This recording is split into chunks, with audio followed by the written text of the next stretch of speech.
तो हेलो दोस्तों, ये किसी ने ग्रुप में क्वेश्चन भेजा था जो कि अच्छा क्वेश्चन है, बहुत ही अच्छा क्वेश्चन है। और ये हमारे पिछले जो एनटीपीसी यूजी लेवल का एग्जाम हुआ था उसी का क्वेश्चन है। तो चलिए हम लोग इसको बनाते हैं और मैं इसको दो तरीके से बनाऊंगा। एक है बेसिक मेथड जो कि टाइम टेकिंग है, और एक है फास्ट मेथड जो कि ओनली 3-4 सेकंड में आपका क्वेश्चन बन जाएगा। तो आप लोग ज़रूर देखिएगा, क्योंकि बहुत लोग इसको बेसिक मेथड से बनाते हैं और उसको टाइम लगाते हैं।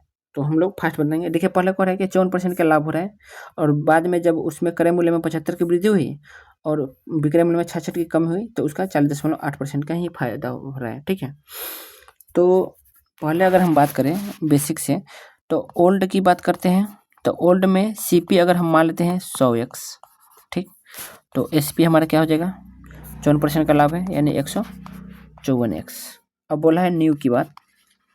न्यू में बोला है कि 75 की वृद्धि हो रहा है सीपी में, तो 100x प्लस 75, ठीक है।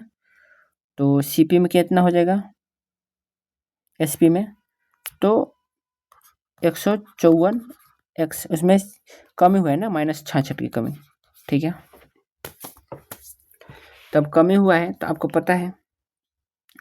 अब इसमें हम लोग क्या करेंगे, इसमें लाभ भी हुआ है ना, 40.8% का लाभ हुआ है।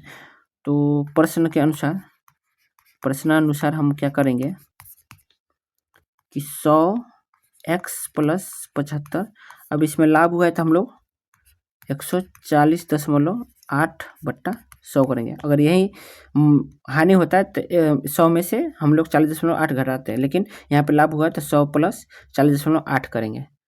अब बराबर कितना हो जाएगा, 154x माइनस 66, ठीक।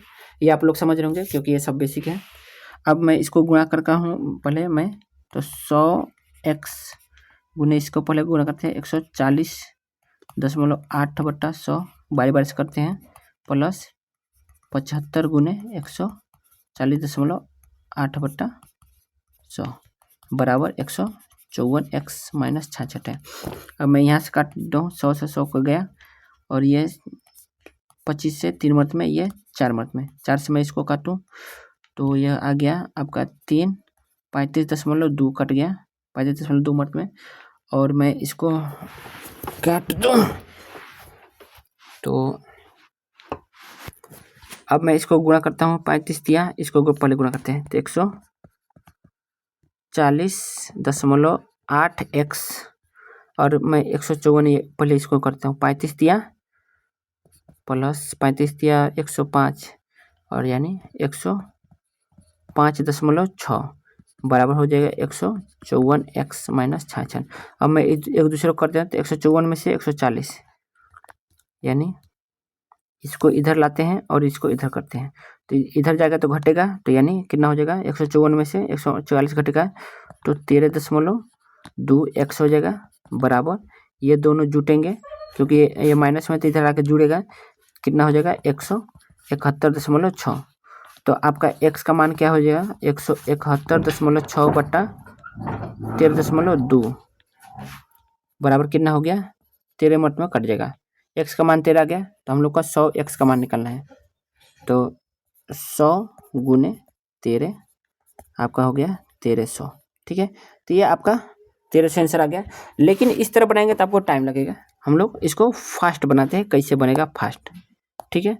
अब फास्ट बनाने के लिए क्या करेंगे कि आप देखते रहे हैं कि पहले मैं परसेंटेज का अप्लाई करूँगा। जैसे 54, देखिए आपका पहले क्या हो रहा था कि पहले आपको 54% का लाभ हो रहा था, अब 40.8% है। तो इसमें अंतर कितना है, तो 54 में से 40 घटाएंगे तो कितना हो जाएगा 40.8, तो 13.2% है। लेकिन पैसा में कितना रहा है, तो 75 की वृद्धि हो रहा है और फायदा कितना हो रहा है 40.8 की, तो 75 गुने फायदा है ना, लाभ है ना, तो 140.8/100 करेंगे। लेकिन माइनस भी तो किया है ना, इसमें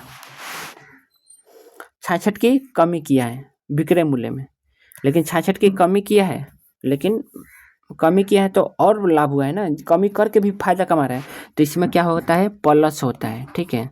ये नहीं कि कमी है तो माइनस कर देंगे, क्योंकि भाई कमी करके लाभ कमा रहे हैं तो ये प्लस होता है, और यहीं ज़्यादा करके लाभ कमाता है ना तो ये माइनस होता है।